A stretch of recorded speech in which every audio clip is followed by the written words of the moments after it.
Ya saudara, saya ingin mengajak kita bersama-sama melihat dua bagian firman Tuhan. Yang pertama, mari kita membuka dari ayat yang tadi saudara sudah lihat di layar ya. Yesaya pasalnya yang ke-40. Yesaya pasalnya yang ke-40, ayat yang ke-30 dan ayat yang ke-31. Yesaya pasal yang ke-40, ayat yang ke-30 dan ayat yang ke-31. Mari kita buka bersama-sama dan setelah menemukan, izinkan saya membacakan bagi setiap kita di tempat ini. Yesaya pasal ke-40 ayat yang ke-30 dan 31, demikianlah firman Tuhan. Orang-orang muda menjadi lelah dan lesu, dan teruna-teruna jatuh tersandung. Tetapi orang-orang yang menanti-nantikan Tuhan mendapat kekuatan baru. Mereka seumpama Raja Wali yang naik terbang dengan kekuatan sayapnya. Mereka berlari dan tidak menjadi lesu. Mereka berjalan dan tidak menjadi lelah. Satu firman Tuhan lagi kita akan melihat dari perjanjian baru. Dari Lukas pasalnya yang kedua, ya ayat yang ke-25, kemudian ayat yang ke-28 dan 29. Ya kembali saya akan membacakan, tapi saya harap saudara boleh mencoba untuk menemukan kaitannya ya antara bagian ini dengan bagian ayat Yesaya yang tadi barusan saudara dengar bersama-sama. Ya Lukas pasal yang kedua, ayat yang ke-25. Ya saya akan bacakan, demikianlah firman Tuhan. Adalah di Yerusalem seorang bernama Simeon, ya seorang yang benar dan saleh yang menantikan penghiburan bagi Israel. Roh Kudus ada di atasnya. Ayat yang ke-28. Ia menyambut anak itu dan menatangnya sambil memuji Allah, katanya. Sekarang Tuhan, biarkanlah hamba-Mu ini pergi dalam damai sejahtera sesuai dengan firman-Mu. Mari sekali lagi kita akan masuk di dalam doa. Bapa dalam kerajaan surga, terima kasih ya Tuhan, kami boleh kembali beribadah pada kesempatan pagi hari ini. Ya Tuhan, kami bersyukur boleh memiliki Allah yang sungguh-sungguh setia. Biar kami ya Tuhan boleh belajar untuk berharap kepada Tuhan. Boleh belajar untuk boleh menantikan Tuhan dan menantikan Tuhan secara benar. Pakailah hamba-Mu yang sangat-sangat terbatas ini ya Tuhan, nyatakanlah kiranya kebenaran-Mu. Nyatakanlah kiranya isi hati Tuhan. Bagi setiap jemaat Tuhan yang saat ini Engkau sudah undang dan Engkau sudah boleh kumpulkan bersama-sama di tempat ini. Terima kasih Bapa di dalam kerajaan surga. Di dalam nama Yesus kami berdoa dan kami bersyukur. Amin. Ya saudara, saya percaya tidak sulit ya untuk menemukan kaitan antara dua bagian firman Tuhan yang baru saya bacakan untuk saudara. Di sini kita melihat Yesaya mengatakan orang-orang yang menanti-nantikan Tuhan. Dan di dalam perjanjian baru kita menemukan seorang yang bernama Simeon, yang dikatakan seorang yang benar, seorang yang saleh, yang menantikan penghiburan bagi Israel. Tapi saudara, saya ingin mengajak saudara masuk lebih dalam dan melihat bahwa bukan cuman kedua bagian ini terkait, sama-sama berbicara mengenai menantikan. Tapi bagaimana juga melalui cerita Simeon, ya melalui apa yang terjadi pada Simeon, kita bisa melihat, kita bisa mengamini bahwa yang dikatakan di dalam Yesaya itu benar dan benar adanya. Yesaya tadi mengatakan apa? Orang yang menanti-nantikan Tuhan mendapatkan kekuatan baru. Seperti Raja Wali yang naik terbang. Mereka berlari, mereka berjalan, tidak letih, tidak lesu. Nah saudara, saya percaya ini ayat yang sangat terkenal. Ya saya juga percaya ini ayat yang akan mendorong kita secara spontan mengatakan amin. Gitu ya, amin enggak? Orang menantikan Tuhan mendapatkan kekuatan baru. Amin. Seperti pujian tadi ya, trust in the Lord. Ya jangan bersandar pada pengertianmu sendiri. Akuilah dia dalam segala langkahmu. Dia akan memimpinmu. Amin enggak? Amin. Tapi faktanya gitu enggak. Nah, ini yang penting nih. Ya, mendengar lagu itu satu hal. Ikut nyanyi itu satu hal. Amin-amin itu satu hal. Tapi betulkah di dalam kehidupan kita hal itu nyata? Betulkah menantikan Tuhan itu memberikan kekuatan baru atau jangan-jangan menantikan Tuhan itu menghabiskan kekuatan lama? Yang mana ya? Ya betulkah menantikan Tuhan itu kita berlari dan tidak menjadi lelah atau menantikan Tuhan itu melelahkan, menjemukan, menyusahkan? Yang mana ini? Ya betulkah hidup kita menyatakan atau konsisten atau sesuai dengan amin yang kita katakan, atau sebetulnya ya kalau kita pelan-pelan kita merefleksikan diri kok rasanya beda ya. Ya memang sih firman Tuhan mengatakan menantikan Tuhan mendapatkan kekuatan baru. Kok dalam hidup saya tidak seperti itu ya.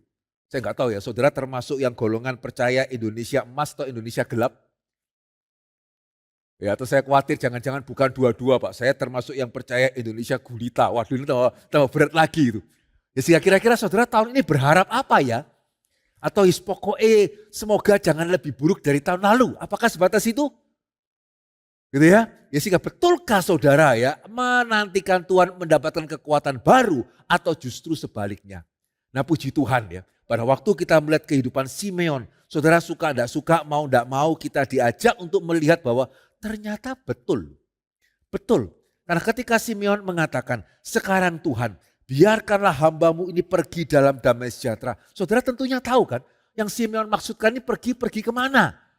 Ya, ketika dia mengatakan biarkanlah hambamu ini pergi dalam damai sejahtera. Ayat ini menunjukkan kepada kita bahwa Simeon bukan hanya sudah tua, bukan hanya dia sudah lanjut usia, tetapi Simeon menyadari dan sangat menyadari gitu ya. Dia tidak lama lagi meninggalkan dunia ini. Simeon tahu dia bakal mati ini. Sehingga saudara ayat ini menjadi satu ayat yang menjadi doa saya ya. Karena siapa yang tidak ingin ya, sampai kita mau mati, sebelum kita mati, kita bisa mengatakan, ya Tuhan, biarkanlah hambamu ini pergi di dalam damai sejahtera. Ya, sehingga Simeon sampai menjelang akhir hidupnya. Kita membaca seorang yang apa? Seorang yang lesu? Tidak. Kita membaca seorang yang letih? Tidak. Kita membaca seseorang yang menyambut anak itu. Menatangnya sambil memuji Allah. Ya, sehingga Simeon menjadi saksi hidup ya bahwa mereka yang menantikan Tuhan sungguh-sungguh mendapatkan kekuatan baru dan kekuatan baru itu sungguh-sungguh memimpin sampai kita meninggalkan dunia ini. Jika di sini kita harus bertanya ya, kenapa bisa begitu ya? Ya kenapa di dalam diri Simeon ya kita menemukan betul yang dikatakan oleh Yesaya, orang yang menantikan Tuhan ya, mau mati pun masih bisa bilang seperti ini loh. Gitu ya, sehingga itu yang saya inginkan sekali ya. Bisakah saya mengatakan, ya Tuhan biarkanlah hambamu pergi dalam damai sejahtera, mati. Ya saya rasa itu satu anugerah besar ya. Kalau kita boleh sebelum kita mati bisa mengatakan seperti Simeon. Sehingga rahasianya apa ini? Ya kenapa kita menantikan Tuhan kok lesu? Ya kenapa Yesaya mengatakan menantikan Tuhan mendapatkan kekuatan baru. Dan kok bisa ya Simeon menunjukkan itu betul. Sehingga hari ini saya ingin mengajak kita melihat bersama-sama, jangan-jangan ya sebelum kita menyalahkan Tuhan, Tuhan sudah berubah gitu ya. Tuhan kita nggak sama dengan Tuhannya Simeon, nggak sama dengan Tuhannya Yesaya. Saya rasa ya kita perlu baik-baik merenungkan, jangan-jangan yang Alkitab maksudkan dengan menantikan Tuhan tidak sama dengan kita menantikan Tuhan. Jangan-jangan cara Alkitab menantikan Tuhan berbeda dengan cara kita menantikan Tuhan. Dan pada waktu saya merenungkan lebih lanjut, saudara nanti saudara bisa melihat ya. Ini saya yang mengada-ngada atau saudara akan sama-sama mengamini, ternyata betulan beda. Ya saya menemukan ada dua hal yang sangat penting dan saya sangat yakin. Kalau hari ini saudara kurang menantikan atau merasa menantikan Tuhan ya segitulah. Ya kira-kira gitulah. Pokoknya semoga gak lebih jelek. Saya sangat yakin ya, karena jangan-jangan satu dari dua ini atau dalam dua hal ini kita menantikan Tuhan dengan cara yang berbeda dengan apa yang Alkitab itu katakan.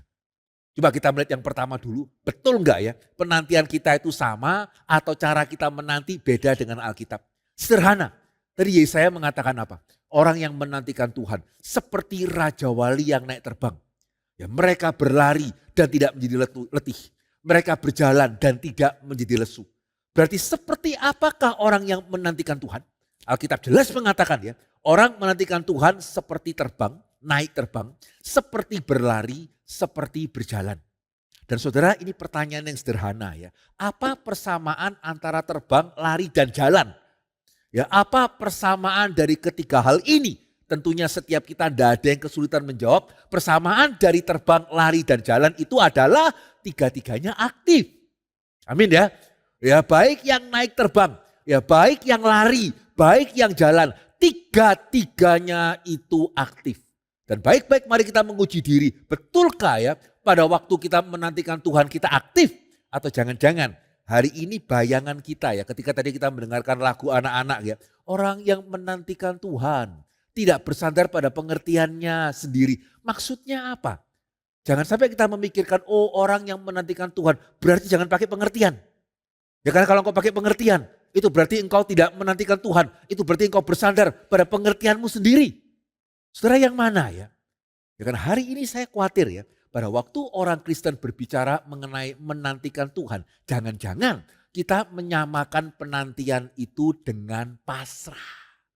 Padahal sebetulnya ya, antara menantikan Tuhan dengan pasrah itu sangat jauh berbeda, itu sangat bertolak belakang, bahkan ya lebih jauh bedanya ya daripada antara menantikan Tuhan dengan panik. Jadi kalau saudara melihat ada seorang yang panik, wah ini tidak menantikan Tuhan nih. Kok gelisah terus begitu ya. Orang menantikan Tuhan tidak boleh panik. Betul sih. Tapi izinkan saya mengatakan ya, jarak antara menantikan Tuhan dengan panik itu tidak sejauh jarak antara menantikan Tuhan dengan pasrah. Orang yang pasrah bukan menantikan Tuhan lebih dari orang yang panik. Bahkan kalau saya boleh mengatakan lebih tidak menantikan Tuhan orang yang pasrah ketimbang orang yang panik. Loh kok bisa Pak? Ya tadi pagi saya mengajak jemaat melihat pada waktu kita di dalam kesulitan menghadapi tahun yang baru begitu ya. Seringkali khususnya ya sekarang kita harus menyadari keadaan tidak menentu. Dolar tidak tahu bagaimana ini emas naik atau turun ini begitu ya. Nah seringkali pada waktu kita menghadapi hal yang tidak menentu reaksi manusia bisa dibagi 4. Ya yang pertama tadi pasrah. Yang kedua itu panik. Yang ketiga itu mimpi. Yang keempat itu menanti. Dan membedakan keempat hal ini sebetulnya sangat mudah. Sehingga harusnya saudara bisa mengira-ngira saudara termasuk yang mana ini. Ya, karena orang pasrah itu seperti apa? Orang pasrah itu saya mengatakan pasif. Dan bukan cuma pasif secara tindakan ya. Orang pasrah itu bahkan secara pikiran pasif. Terus gak usah dipikir. Ya ngapain diskusi? Sudah perlulah. Indonesia begini. Sudah istri saya begitu. Anak saya begitu. Capek. Ya ini orang pasrah ini. Ya sehingga jangankan apa yang kamu akan lakukan. Kamu akan mengambil tindakan apa. Terobosan apa yang kamu akan berikan di tahun yang baru. Aduh gitu ya. Jangankan bertindak. Mikir pun sudah. Tidak mau dijalani aja lah. Pokoknya ada makan. Nah itu orang pasrah itu. Ya sehingga bukan cuma secara tindakan itu pasif. Ya secara pikiran itu juga pasif. Gampang ya. Orang pasrah, tindakan pasif. Pikiran pasif. Orang panik, jelas ya, apa bedanya sekaligus persamaannya, ya pasrah dengan panik. Orang panik bedanya dengan pasrah gitu, atau persamaannya dengan pasrah secara pikiran pasif. Secara tindakan tidak bisa diem, nah, itu namanya orang panik. Ya pernah suruh orang panik itu diem, wah susah sekali itu. Ya sehingga orang yang panik itu secara tindakan aktif, tidak bisa diem. Tapi sambil bertindak, ya tidak tahu tindakannya itu apa. Istri kita dioperasi atau anak yang kita kasih dioperasi itu kan susah diem ya. Jalan kanan, jalan kiri, ya sedikit-sedikit nanya sudah atau belum, sudah atau belum. Tapi jalan-jalan itu kemana? Ya pokoknya jalan-jalan. Ya karena tidak bisa diem. Kenapa? Panik. Ya sehingga saudara ya pada waktu saudara naik pesawat, ya pada saat pesawat akan naik dengan saat pesawat akan turun.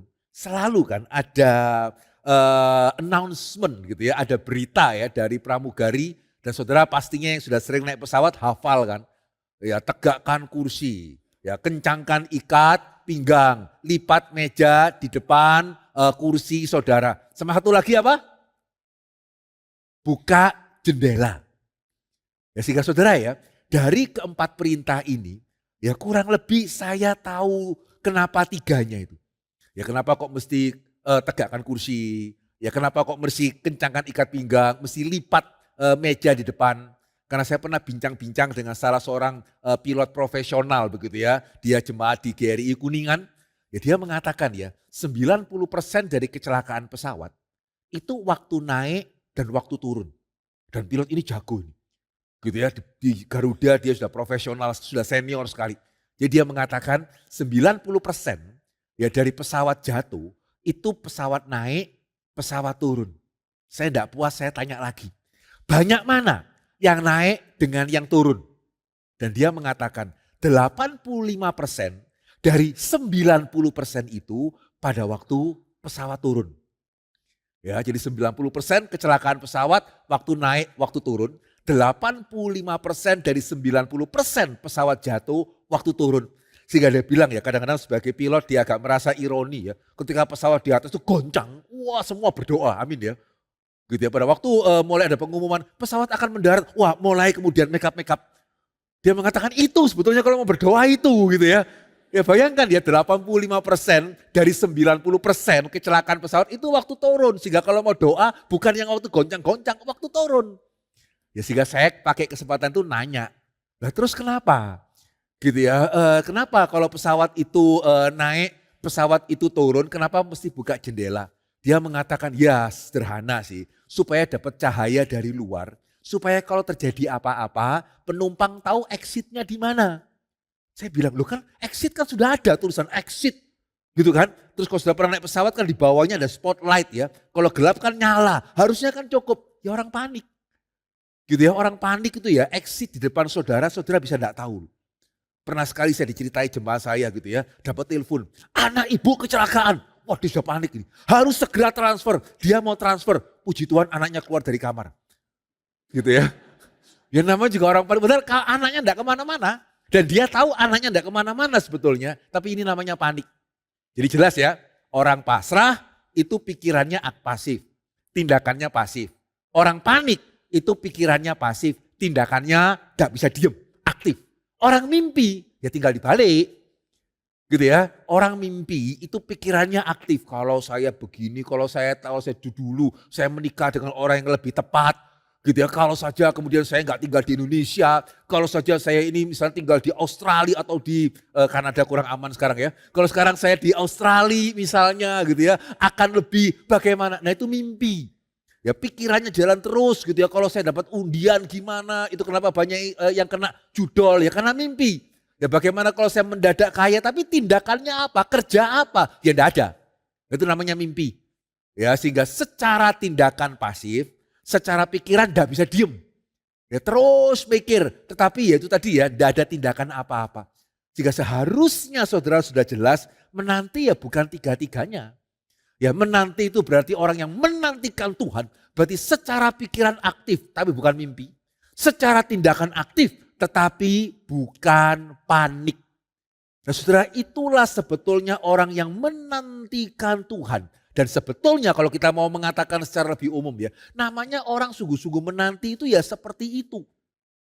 Ya karena apa yang membedakan antara menanti dengan pasrah? Kenapa orang pasrah itu sepenuhnya pasif? Kenapa orang menanti tidak mungkin pasif? Karena orang yang menanti itu berarti dia percaya. Tidak ada yang namanya penantian, itu yang bisa dilepaskan dari kepercayaan atau dari iman. Orang yang pasrah itu menunjukkan dia sebetulnya sudah nggak percaya.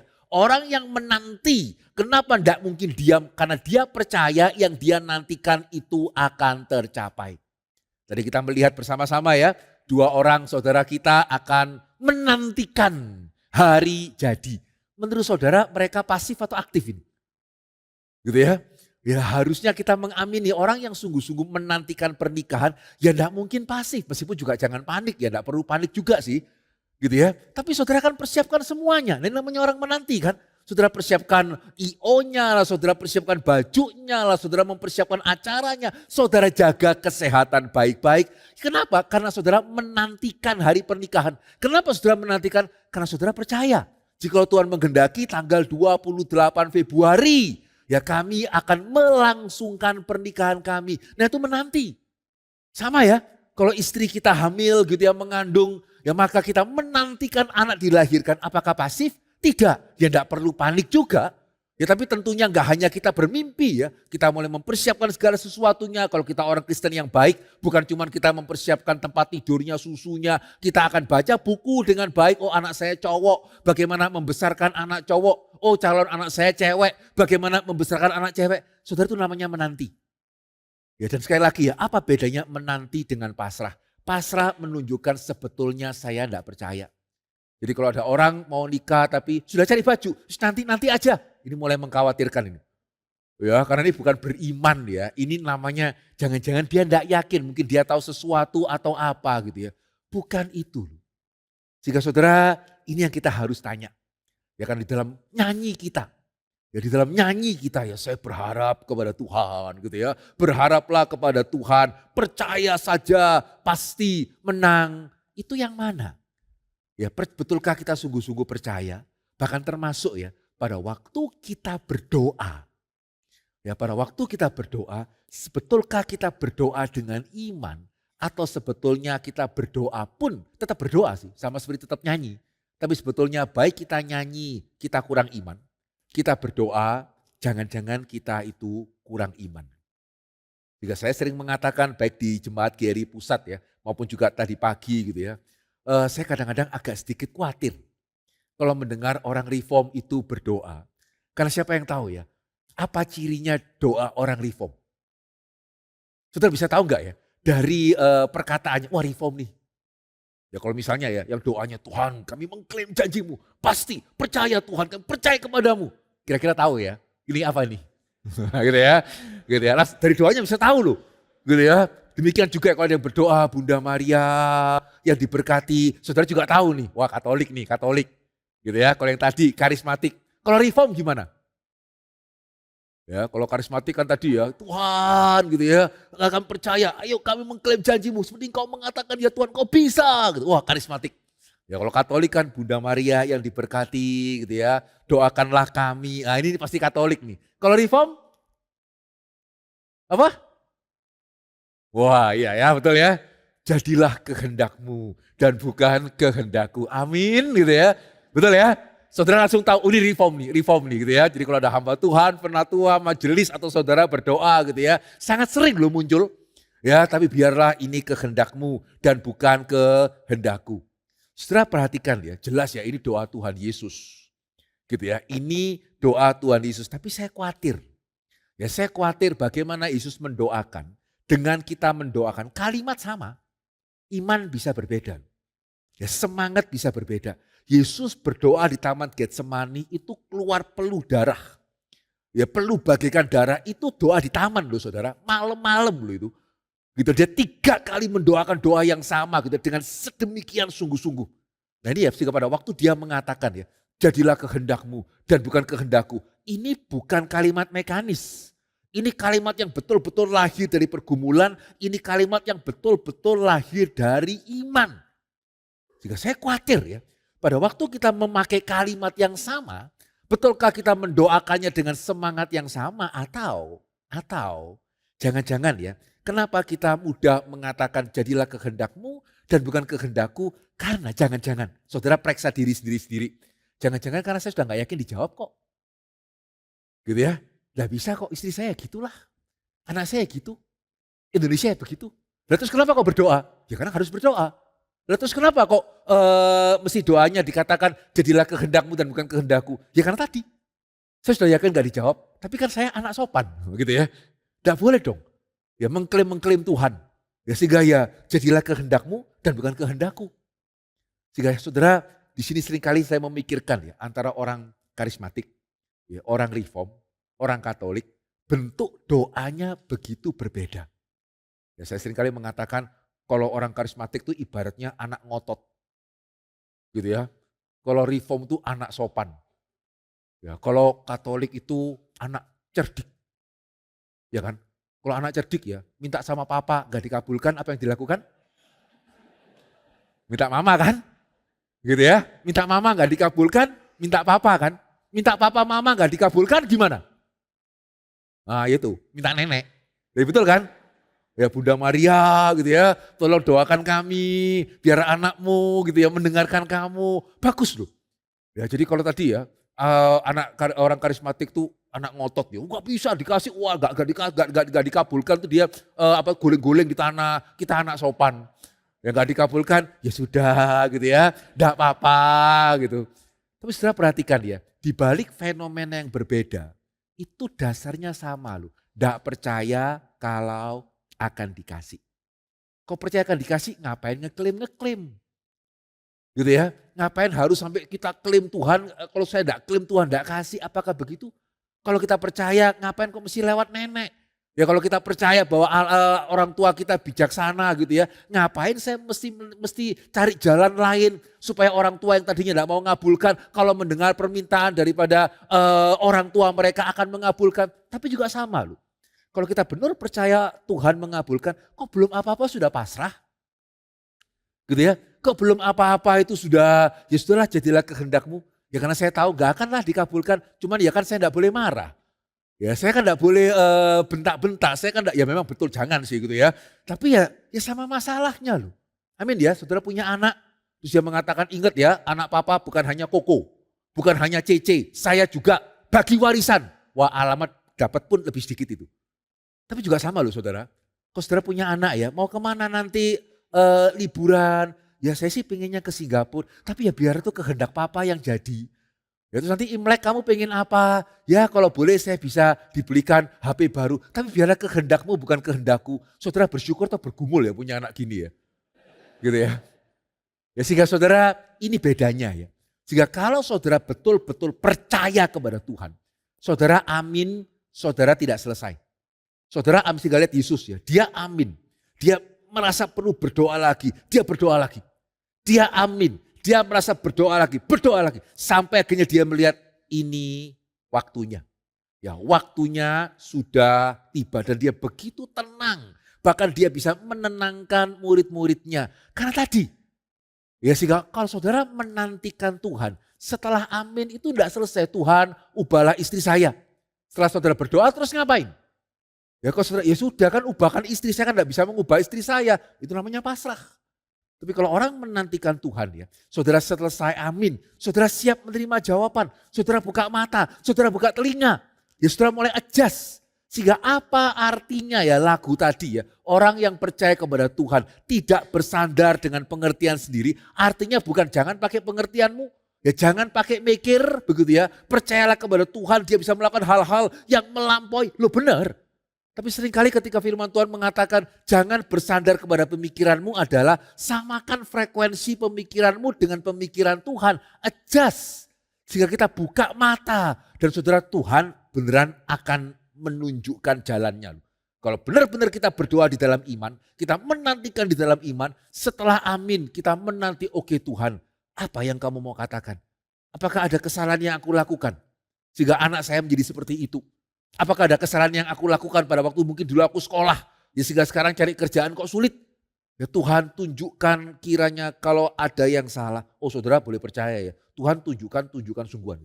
Lewat firman, ya lewat buku, lewat seminar, lewat orang-orang berbicara.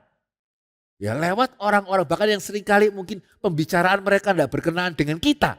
Oh Tuhan beneran bisa pakai itu untuk berbicara kepada orang yang menantikan Tuhan, yang mengakui Tuhan di dalam segala langkah mereka.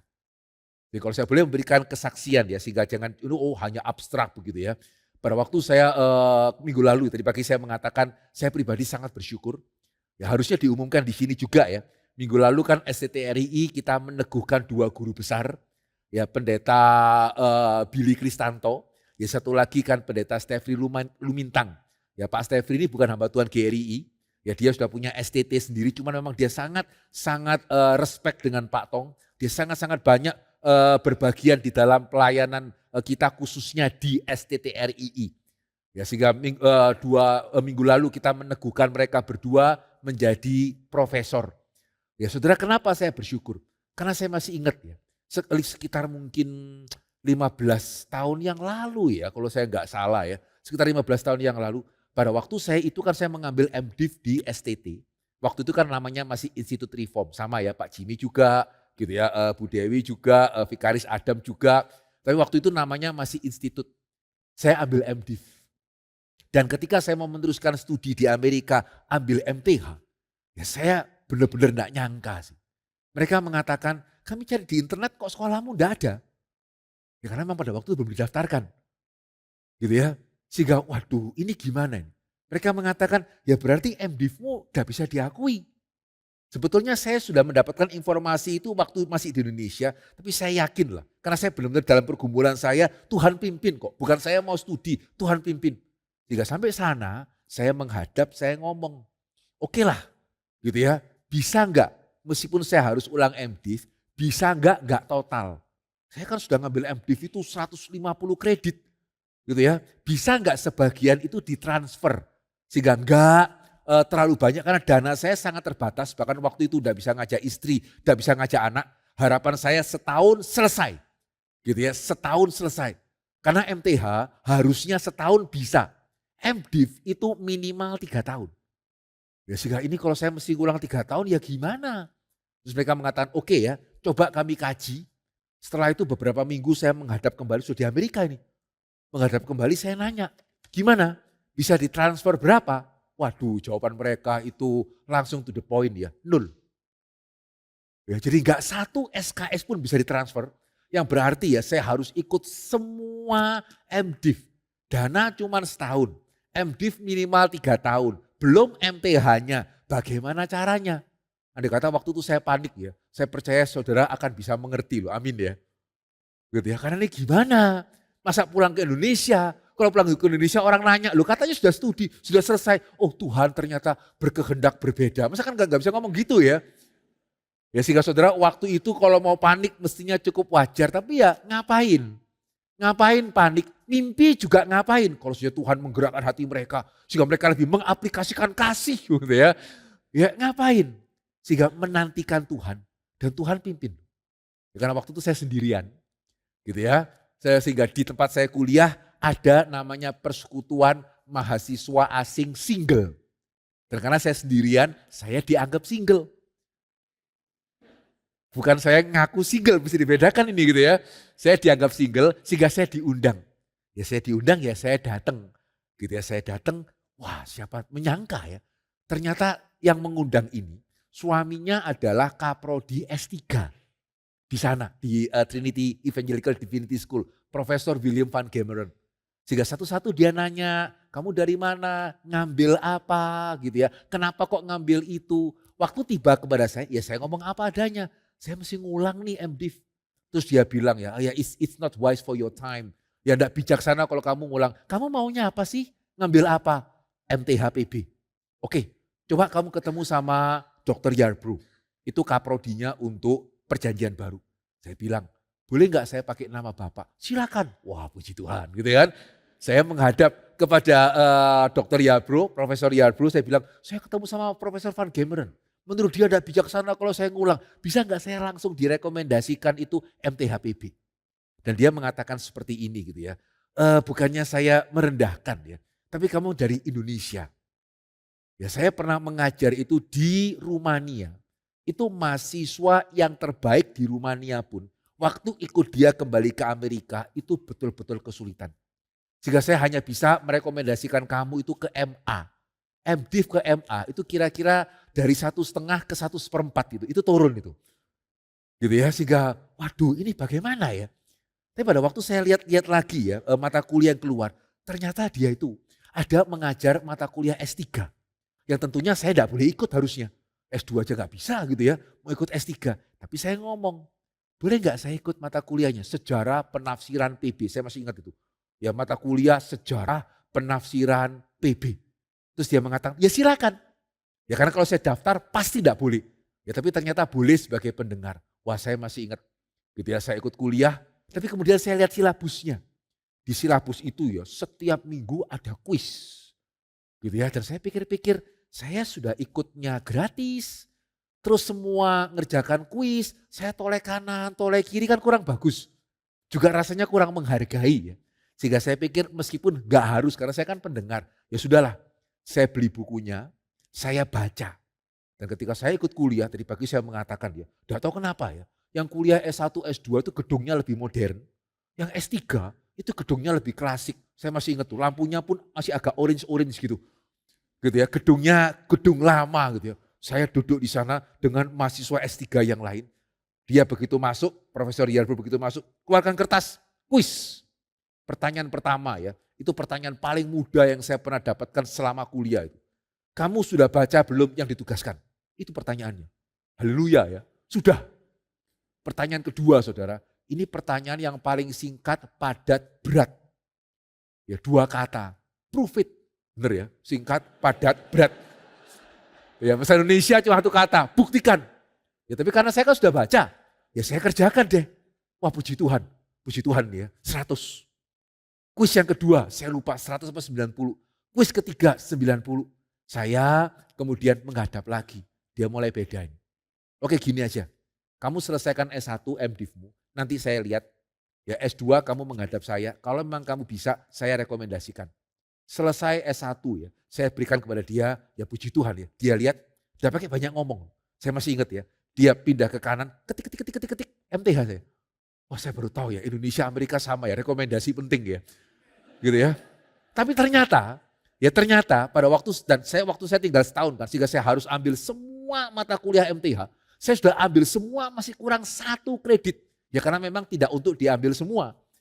Ya, sehingga 1 kredit ini masa kemudian harus tunggu semester depan, uang juga ada nggak ada.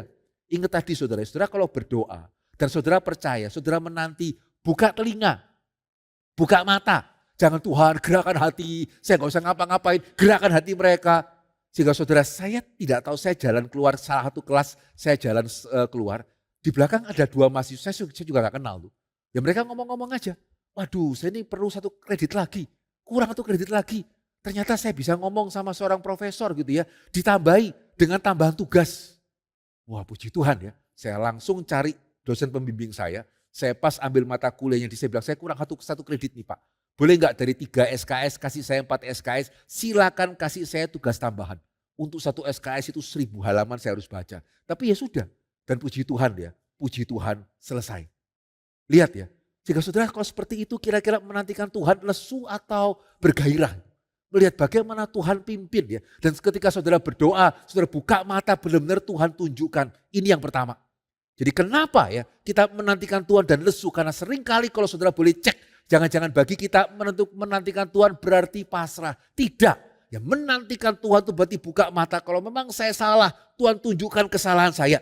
Ya kalau memang saya kurang sesuatu, Tuhan tunjukkan kekurangan saya. Pimpin saya selangkah demi selangkah. Itu artinya akuilah Tuhan di dalam segala langkahmu.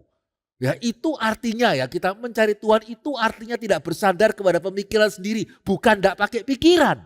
Tapi mengkonsentrasikan pikiran kita tanpa harus mimpi, tanpa harus panik. Kita lihat Tuhan menunjukkan jalan dan saudara boleh percaya ya. Tuhan akan menunjukkan jalan. Ini yang pertama. Sehingga menantikan Tuhan itu tidak pasif. Menantikan Tuhan itu aktif.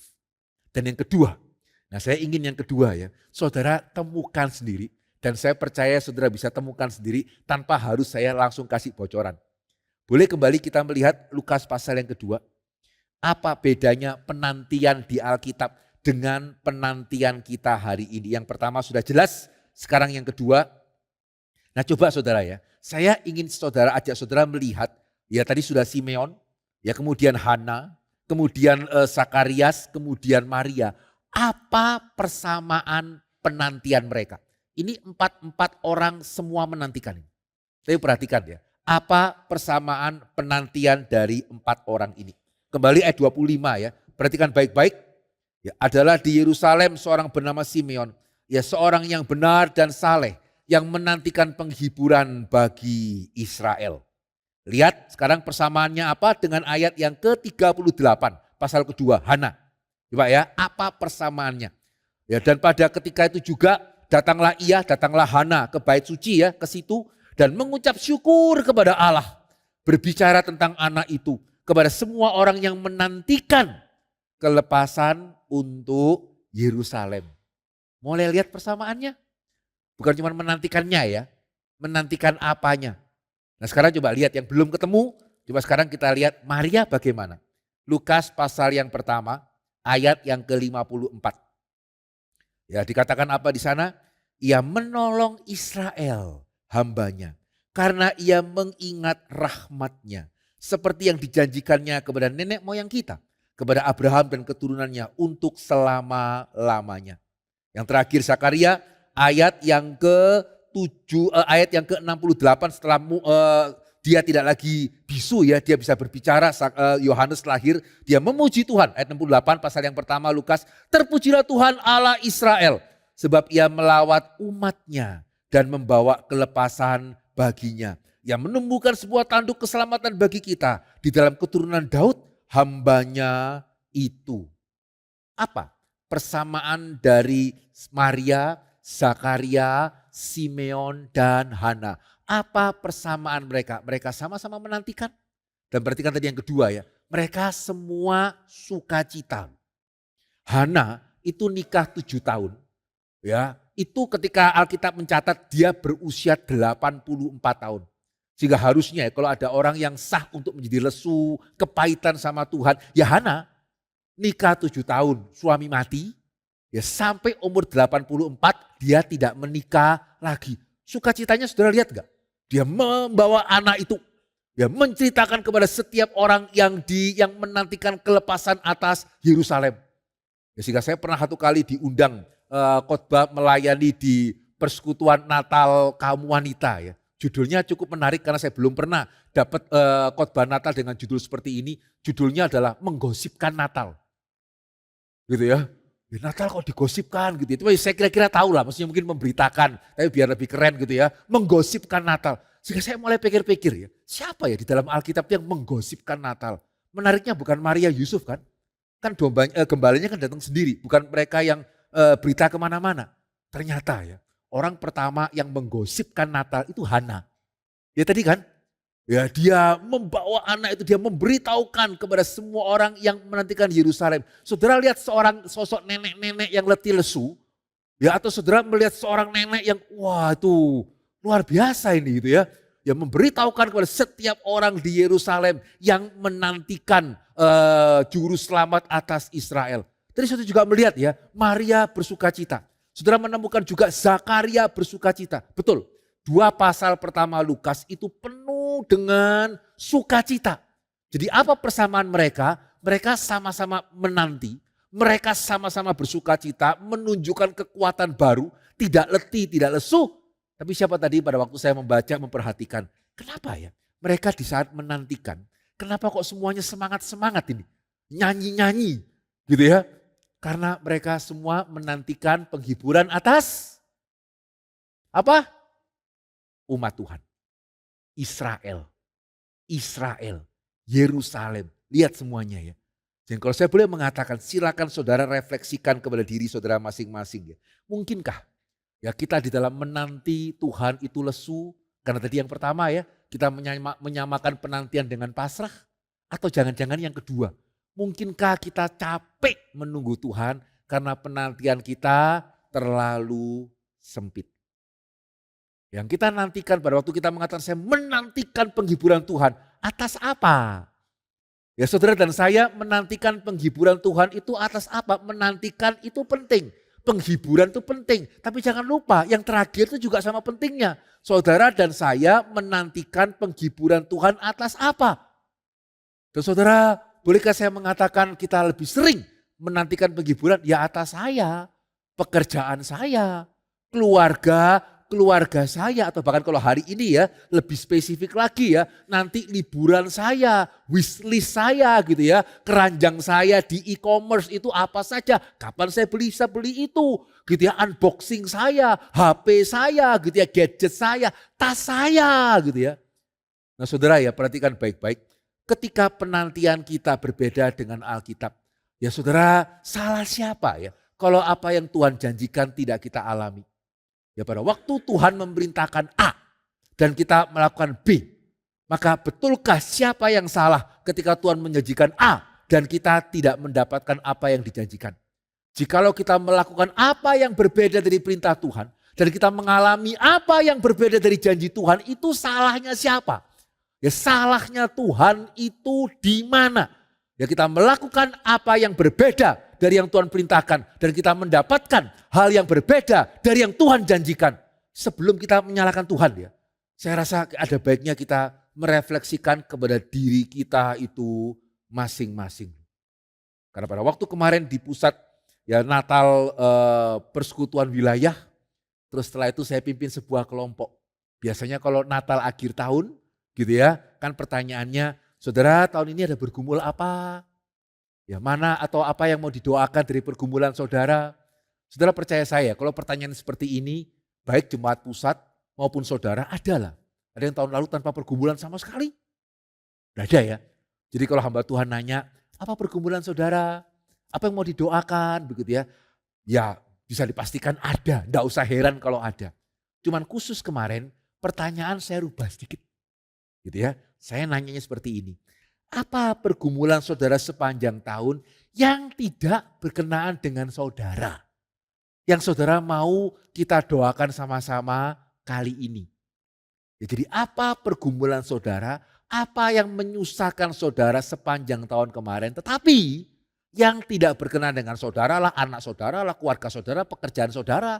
Ya pokoknya tidak berkenan dengan saudara yang mau didoakan bersama-sama. Bolehkah saya permisi tanya ya, kalau hari ini bentuk pertanyaan saya kepada saudara seperti yang terakhir. Siapa yang sudah langsung keluar jawabannya di pikiran saudara saat ini? Siapa di antara saudara yang betulan masih ngeblank ini? Ya, kalau pertanyaannya apa menjadi pergumulan saudara sekarang? Waduh, ya saya kok yakin ya langsung muncul itu.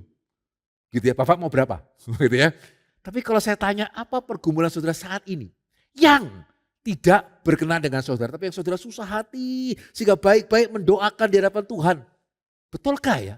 Sekarang sudah keluar jawabannya di dalam pikiran saudara masing-masing, atau kalau saya boleh mengatakan jangan-jangan sama ya dengan jemaat di GRI Pusat, ketika pertanyaan saya buat seperti itu, bagaimana jadinya? Hening. Gitu ya, apa ya? Ya apa ya pergumulan saya yang tidak berkenaan dengan saya. Karena dunia ini mengatakan pergumulanmu sudah banyak, ngapain mesti ngambil pergumulan yang lain. Urusan sendiri aja diurus ndak habis-habis. Ngapain kok tambah pekerjaan yang lain. Dan izinkan hari ini sebagai hamba Tuhan saya mengatakan, kalau itu yang saudara percaya, ya kalau itu yang saudara amini, ya saudara tidak mungkin bisa letih lesu, saudara nggak mungkin tidak letih lesu. Karena dunia yang memberikan nasihat itu kepada kita, hari ini letih lesu enggak? Galau ada di mana-mana enggak? Healing sekarang semakin populer enggak? Ya sehingga sekali lagi ya saudara, kita melakukan apa yang berbeda dari yang kita perintahkan. Dan kita mendapatkan apa yang berbeda dari yang Tuhan janjikan, itu salahnya siapa? Ya sehingga semakin sempit kita, semakin sakit. Itu kebenaran firman Tuhan. Berbahagialah mereka yang memberi daripada menerima, itu betul. Semakin sempit saudara, semakin sakit. Itu yang terjadi pada masyarakat kita, celakanya kita lebih percaya itu loh. Gitu ya, ya betul juga ya, urusanmu gak beres-beres. Ngapain ngurus yang lain? Ya dunia kan seperti itu. Dan akhirnya ya kita ikut percaya dunia, ya akhirnya merasakan sama dengan dunia. Sementara Alkitab mengatakan tadi, perhatikan baik-baik ya, itu sangat akurat. Mereka semua menantikan penghiburan bagi Israel, penghiburan bagi Yerusalem, which is sama ya. Menantikan penghiburan bagi umat Tuhan, gerejanya, jemaatnya, umatnya. Jika kalau kita baik-baik memperhatikan bagian itu, pada waktu kita bergumul untuk gereja Tuhan, pekerjaan Tuhan. Yang pertama, kita akan didorong tidak egois. Ya dengan gereja Tuhan. Karawaci ini mau KU2-nya di sini, mau nanti KKU satunya juga pindah dari bawah ke sini, emang untuk saya dampaknya apa? Ya enggak ada kan? Gitu ya, masa kalau Karawaci dua-dua kebaktian di lantai ini, wah saudara mendadak tokonya lebih diberkati. Ya tidak, tapi justru itu kesempatan ya. Gitu ya, pada waktu kita menggumulkan bagaimana bukan cuma KU2 begitu ya, tapi juga KU1 juga bisa beribadahnya di lantai 4 bukan lantai 3. Itu baik. Di satu sisi kita tidak egois, tapi juga yang penting yang kedua ya, kita tidak abstrak. Ya karena apa bedanya ya, menggumulkan pekerjaan Tuhan di gereja dengan bagaimana dengan perdamaian dunia, bagaimana dengan kelaparan di Afrika. Perbedaannya adalah yang kedua, setelah saudara bergumul, saudara mau ngapain? Gitu ya, saudara ada kata Donald Trump bisa berubah gitu ya. Ya setelah saudara bergumul gitu, saudara mau ngapain? Tidak bisa. Tapi di dalam gereja, di satu sisi saudara tidak egois, di sisi yang lain saudara tidak abstrak. Jika bersyukur tadi pagi saya mengatakan kepada jemaat ya, kita susah untuk Sumatera, gemes gitu ya penebangan hutan. Tapi terus mau ngapain? Tapi bersama-sama sebagai satu gereja, kita puji Tuhan ada tim aksi kasih. Dan sampai tadi pagi ya ada WA masuk, mereka masih bekerja sampai sekarang loh. Seringkali ketika bencana terjadi kan minggu pertama viral, minggu kedua tinggal separuh. Minggu hari ini saudara masih bisa dapat nggak berita mengenai Sumatera? Coba kalau buka IG, TikTok atau YouTube, masih dapat nggak berita mengenai Sumatera dibandingkan pada waktu pertama kali terjadi banjir? Ya jarang sekali lah. Tapi tim aksi kasih GRI ya, itu mulai pertama sampai tadi pagi ya, itu masih melayani. Gak tahu berapa gereja yang sudah dibantu bangun, dan gak tahu berapa banyak air yang kemudian disediakan dan jemaat kita bersama-sama mendukung persembahan. Kita sendiri-sendiri mau persembahan untuk Sumatera mau persembahan berapa. Tapi bersama-sama sebagai satu gereja, ya puji Tuhan sampai sekarang. Ya sehingga Pak Hendy mengatakan kita mungkin akan segera mengakhiri ya. Karena pemerintah ini benar sekarang sudah benar-benar masuk. Ya 2 minggu yang lalu saya berkesempatan melayani kebaktian Natal di Kementerian PUPR. Ya puji Tuhan begitu ya. Betul-betul pemerintah sudah mulai masuk dan mereka mencanangkan 1 tahun ini. Ya untuk mulai membangun kembali rumah-rumah. Ya sehingga tiba waktunya untuk GRI sudah ada pemerintah ya kita sangat mungkin tidak melanjutkan lagi. Ya tapi saudara kita bisa berbagian secara konkret. Nah ini bedanya gereja. Ya jadi nggak egois, tapi juga nggak cuma mimpi-mimpi doang gitu ya. Aduh indahnya Indonesia berubah, kapan gitu ya kita mempunyai presiden pakai mau ngapain begitu. Ya sehingga di dalam gereja ya kita bisa mengerjakan pekerjaan-pekerjaan yang konkret. Sehingga pada waktu tadi saya dengan kelompok kecil tuh saya nggak mau nyerah ya. Saya terus masa enggak ada? Coba pikir. Gitu ya, coba pikirkan. Masa betulan enggak ada? Puji Tuhan ya. Satu orang mengatakan, ternyata ada. Ya saya pada waktu KKR regional. Saudara kalau tahu KKR regionalnya GRI itu kan pusat ya. Itu ke daerah yang betul-betul daerah itu. Dan dia mengatakan dia kaget ya. Karena ini kita kan Indonesia. Negara kepulauan ya. Tanah air beta kan. Ternyata bisa saudara banyak daerah tidak ada air. Ya padahal tanah air ini.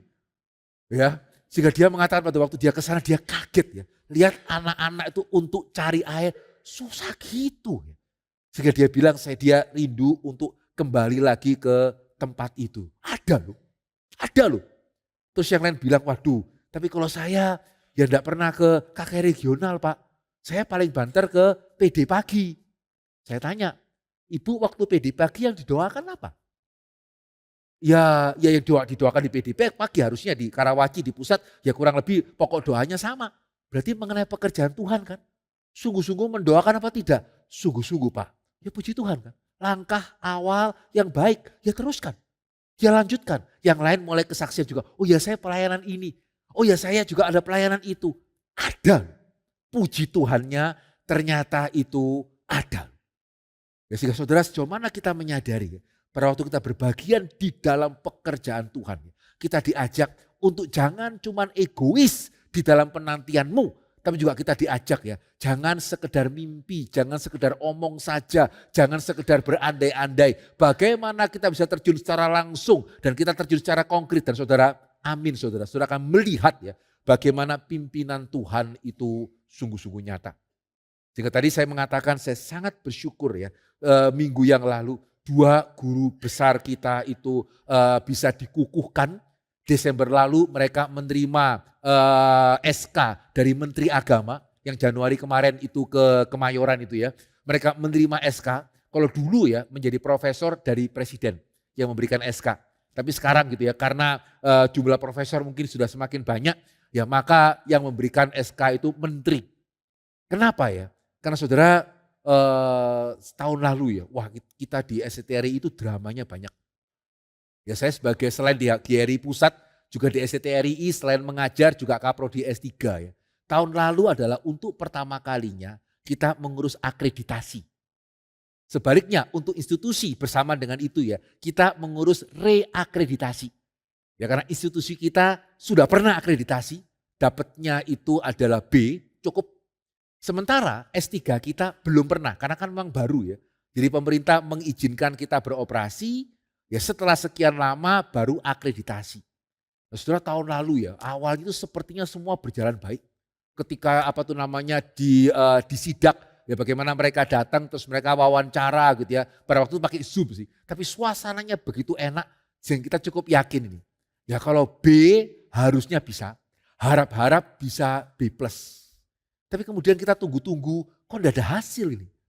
Ya pertama kita pikir biasalah pemerintah gitu kan. Tapi Juni kita itu diperiksa sampai Juli enggak ada berita. Kita mulai cari ini. Ternyata setelah kita cari sudah ada hasilnya. Hasilnya adalah kita kurang satu hal. Yang kalau sampai Agustus tidak terpenuhi, kita S3 harus tutup. Gitu ya. Ada perubahan satu kata. Ya, perubahan satu kata itu membuat kalau sampai Agustus kita tidak bisa memenuhi, tutup.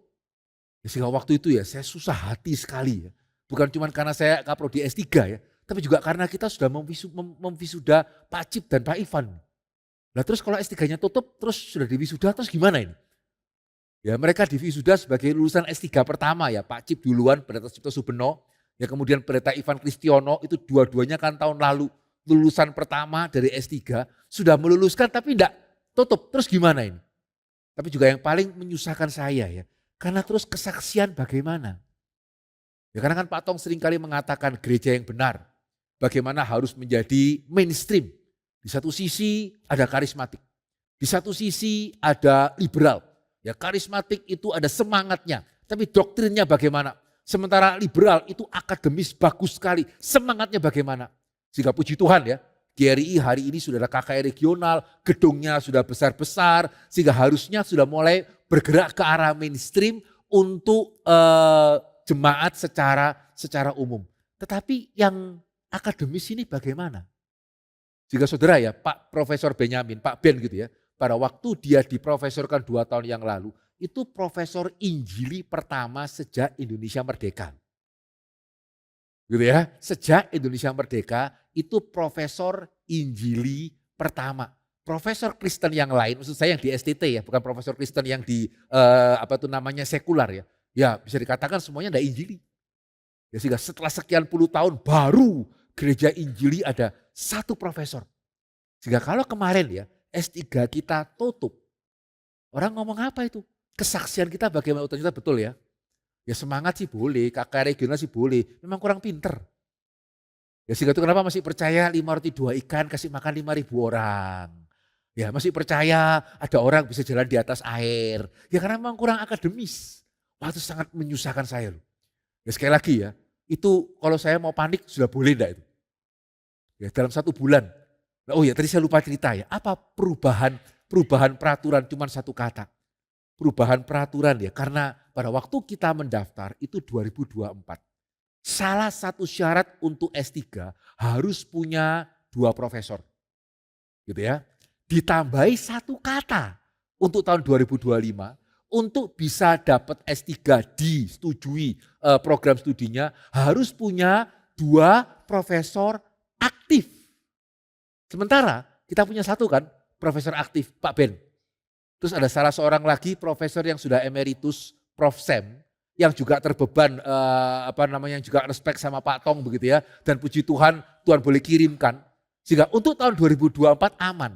Kita punya satu profesor aktif, kita punya satu profesor yang sudah emeritus, tidak masalah. 2024, 2025 karena ditambah satu kata harus 2 profesor aktif. Cari di mana profesor aktif dalam waktu 1 bulan. Tadi saya mengatakan ya, Pak Ben itu profesor pertama Injili ya sejak Indonesia Merdeka dan beliau adalah profesor ke-9 Kristen sejak Indonesia Merdeka. Sekali lagi terlepas dari yang Kristen yang mengajar di universitas sekular. Jadi profesor Kristen yang mengajar di seminari ya setelah sekian puluh tahun Pak Ben nomor 9. Ya Indonesia Merdeka 45, Pak Ben jadi profesor 2024. Ya itu jumlah profesor 9. Kita mesti cari satu lagi 1 bulan. Ayo kalau kita panik saudara akan menghakimi kita enggak? Gitu ya. Tapi ya buat apa panik? Ya sekaligus juga buat apa mimpi? Aduh ada kata pemerintah lebih konsisten atau lebih cepat. Kita kan mendaftarnya 2024. Kita tadi pikirnya begitu ya. Karena kita daftarnya 2024 kita pikir ya ikut aturan 24. Siapa tahu ternyata enggak ya ikut aturan kapan pengawasnya itu datang. Wah sehingga waktu itu sungguh-sungguh kita berdoa ya. Dan puji Tuhan, Tuhan pimpin. Ya Pak Ben mulai minta menawar, boleh enggak dari Agustus ke Desember? Atau boleh enggak lebih lama? Akhirnya pemerintah mengatakan oke, sampai Desember. Tarik nafas sedikit. Ya kan sekali lagi ya cari profesor aktif ya dalam waktu 4 bulan gitu ya. Mau cari di mana? Puji Tuhan ya. Ternyata Pak Billy kirim artikel itu dimuat di satu jurnal yang sangat baik. Ya Pak Stefri juga kirim artikel dimuat di satu jurnal yang sangat baik. Sehingga seharusnya secara hitung-hitungan itu masuk itu. Sehingga mulai kita memproses secara manusia. Pak Ben itu jadi profesor setahun. Karena kita nggak bayar. Saudaranya Pak Ben itu menjadi profesor di Universitas Petra di Surabaya. Itu 1,5 tahun. Gitu ya. Kita punya waktu 2-3 bulan.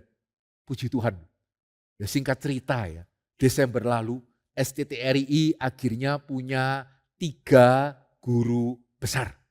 Yang kemarin kita itu teguhkan. Dan saya baru dengar beberapa waktu yang lalu ya, mungkin 2 minggu yang lalu. Per tahun 2026 aturannya dikembalikan seperti tahun 2024. Ya, sehingga kalau ini film ya, saudara akan mengatakan, aduh Bapak buat skenario yang lebih bagus dong Bapak gitu ya. Masa skenario kok bisa makso seperti ini gitu ya. Ya mungkin ya karena tahun lalu pada waktu kejadian banyak seminari itu sangat khawatir karena beberapa expired S3-nya tahun ini. Sehingga dari mana cari profesor aktif gitu ya. Dari mana saya nggak tahu ya apakah gara-gara itu gitu ya. Kemudian tahun ini dikembalikan aturannya seperti 2024. Tapi saudara ya kita bersyukur sehingga banyak orang tahu. Karena semua tahu nih. Ini gimana ya 2 profesor aktif. Sehingga hari ini ya kalau saya boleh mengatakan karena peraturan kembali seperti 2024. STTRI punya 4 profesor sekarang. Ya karena Prof. Sam kembali dihitung. Dan sejauh yang saya bisa katakan untuk STT ya. STTRI ini adalah STT dengan guru besar terbanyak di Indonesia hari ini.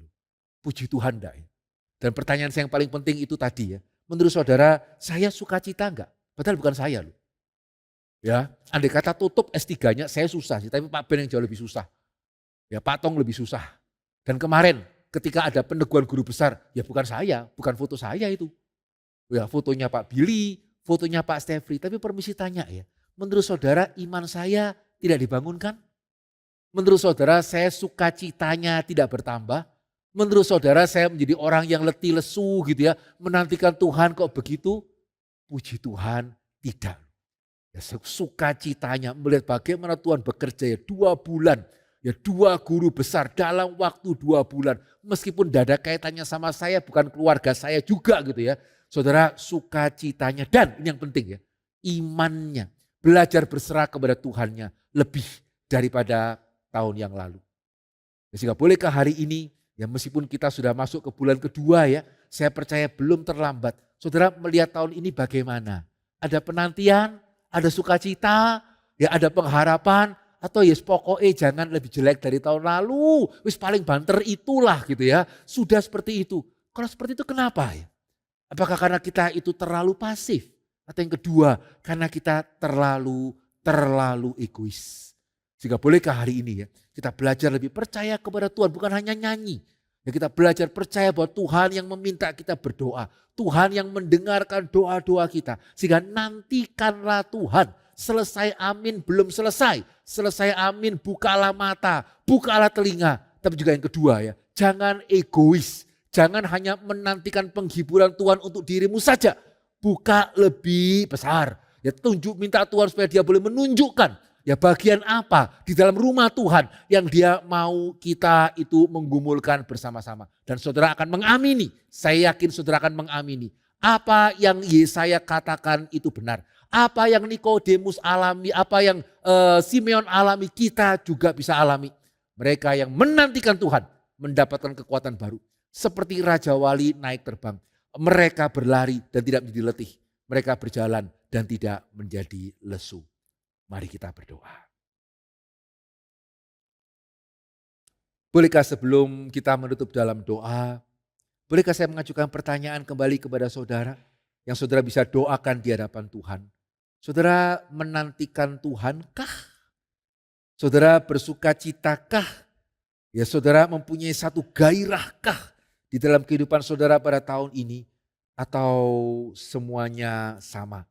Ya kita hidup ya karena memang masih hidup, mau bagaimana lagi? Saudara bolehkah kita jujur di hadapan Tuhan? Kita memeriksa penantian kita. Betulkah kita menantikan Tuhan atau sebetulnya pasrah? Karena kita tidak yakin Tuhan bisa. Andai kata pun dia bisa, kita tidak yakin dia mendengarkan doa-doa kita. Betulkah kita seperti itu? Dan yang kedua, bolehkah benar-benar kita merenungkan, saya menggumulkan apa ini? Saya susah untuk apa ini? Betulkah ada bagian pekerjaan Tuhan yang saya gumulkan? Kalau ada, puji Tuhan, teruskan, lanjutkan.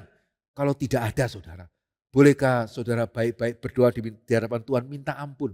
Kalau kita terlalu sempit dan kita minta Tuhan tunjukkan.